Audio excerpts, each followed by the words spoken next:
La République démocratique du Congo a pu capitaliser sa participation au siège des Nations Unies en arrachant une réunion à huis clos sur la situation politique de l'heure, accompagnée de l'ambassadeur itinérant du chef de l'État. Le vice-premier ministre et ministre des Affaires étrangères était face à quelques organisations de la région, les représentants des 5 pays membres permanents du Conseil de sécurité ainsi que le secrétaire général des Nations Unies chargé des opérations de maintien de la paix. Sur la table des discussions, il faut dire que l'évaluation de la mise en œuvre de l'accord du 31 décembre et le processus électoral en cours, les partenaires n'attendent plus que la publication du calendrier qui interviendra dans quelques jours.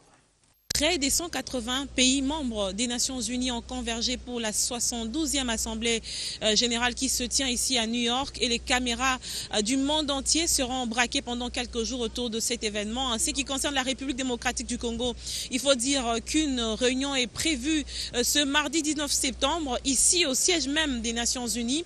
Elle mettra autour d'une table les 5 pays membres permanents du Conseil de sécurité, quelques organisations de la sous-région et organisations de la région, notamment l'Union africaine, la SADC, la CIRGL, ainsi que les CEAC. C'est une réunion importante puisqu'elle devra évaluer la mise en œuvre de l'accord du 31 décembre ainsi que le processus électoral en cours. Il faut dire que cette réunion fait suite à une mission d'évaluation des Nations Unies qui a séjourné dernièrement à Kinshasa.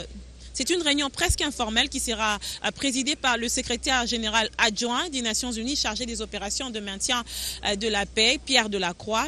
L'on attend en principe un communiqué final qui devra donner la position des uns et des autres sur la situation qui prévaut actuellement en République démocratique du Congo. Fezamika, B1 Télévision.